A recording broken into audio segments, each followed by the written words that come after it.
नमस्कार. मी योगेश पाटील. तुमच्या अध्यात्माच्या प्रवासातील सोबती. प्रत्येकाच्याच आयुष्यात कधी ना कधी जाणवणारा एक प्रश्न. आपलं आयुष्य पूर्वनियोजित आहे का, की आपणच आपल्या आयुष्याचे लेखक आहोत? प्रत्येकाला जाणवणारे काही प्रसंग असतात. जसं काही लोक खूप प्रयत्न करूनही यशस्वी होत नाहीत. काहींना संधी आपोआप मिळतात. काहींना अचानक यश, तर काहींना अचानक अपयश.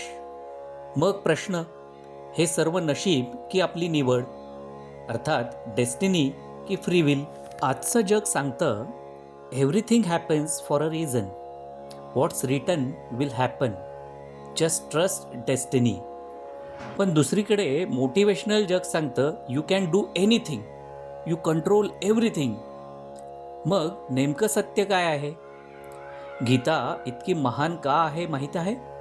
कारण ती दोन्ही टोकं टाळते. गीता या बाबतीत नेमकं काय सांगते? कृष्ण अर्जुनाला एक साधं पण सखोल असं सूत्र देतात. कर्मण्येवाधिकारस्ते मा फलेषु कदाचन. अर्थात कर्म म्हणजेच तुझं स्वातंत्र्य आहे, फ्री विल आहे, आणि फळ मात्र अनेक कारणांचा एकत्रित परिणाम आहे, ज्यालाच आपण डेस्टिनी असं देखील म्हणू शकतो. कृष्ण असं नाही म्हणत की सगळं तुझ्याच हातात आहे, आणि असंही नाही म्हणत की तुझ्या हातात काहीच नाही. गीता सांगते तू तुझ्या कृतीचा मालक आहेस, परिणामाचा नाही. समजा तुम्ही एखादी परीक्षा देताय आणि अभ्यास हा तुमचा निर्णय आहे. त्याकरता लागणारा वेळ देणं ही तुमची निवड आहे, आणि तुम्ही करत असलेले प्रयत्न हा तुमचा फ्री विल आहे. पण निकाल निकाल हा प्रश्नपत्रिका, त्यावेळी असलेली तुमची प्रकृती, इतर विद्यार्थी, आधीचे संस्कार, परिस्थिती, आणि या सगळ्यांचा मिळून जो परिणाम होतो तो म्हणजे डेस्टिनी. डेस्टिनी म्हणजे जादू नाही, ते कारण आणि परिणामाचं गणित आहे. मग डेस्टिनी आधीच ठरलेली असते का? गीता इथे खूप प्रामाणिक आहे. काही गोष्टी, जसे कुठे जन्म झाला, कोणत्या कुटुंबात झाला, आणि काही नैसर्गिक गुण, हे सगळं पूर्वकर्माचं फळ असू शकतं.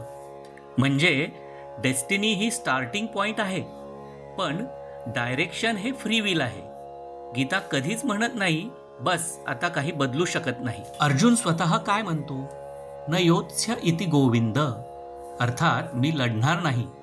हे काय आहे? हे आहे टाळणं, संभ्रम, प्रोक्रॅस्टिनेशन आणि डेस्टिनीचा केलेला बहाणा. कृष्ण काय उत्तर देतात? ते म्हणतात क्लैब्यम मा स्म गमः पार्थ. अर्थात अर्जुना, दुर्बल होऊ नकोस, उठ. कृष्ण अर्जुनाचं धैर्य जागं करतात. मग आपलं फ्री विल नेमकं कधी सुरू होतं? तो सगळ्यात शक्तिशाली क्षण केव्हा असतो? जेव्हा अर्जुन म्हणतो करिष्ये वचनं तव. म्हणजे हे भगवंता, तू म्हणशील मी त्याप्रमाणे करीन. माझा भ्रम गेला, आता मी कृती करतो. इथे डेस्टिनी बदललं का? नाही. इथे अर्जुन बदलला, त्याची निवड बदलली, आणि त्याचं भविष्य बदललं. गीतेमध्ये एक फार सुंदर तत्व सांगितलं आहे. स्वल्पमप्यस्य धर्मस्य त्रायते महतो भयात. अर्थात थोडंसंही योग्य कर्म भविष्यातलं मोठं संकट टाळू शकतं. आजचा आपला एक निर्णय, उद्याची सवय आणि पुढचं आयुष्य हे सगळं बदलू शकतं. डेस्टिनी रीराईट होतं एका कृतीपासून. म्हणूनच या बाबतीत गीतेचा अंतिम निर्णय काय आहे? डेस्टिनी ही स्टार्टिंग लाईन असू शकते, तर फ्री विल हे तुमचं स्टिअरिंग व्हील आहे, आणि ग्रेस हा फायनल पुश आहे. तू बसून म्हणशील नशीबच खराब आहे, तर गाडी हलणार नाही. पण तू चालवायला सुरुवात केलीस तर मार्गही बदलतो.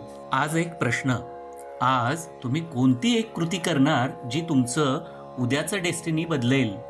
कमेंटमध्ये नक्की लिहा, आणि वेदवाटला सबस्क्राईब करा. प्राचीन ज्ञानाची नवी वाट. जय श्री कृष्ण.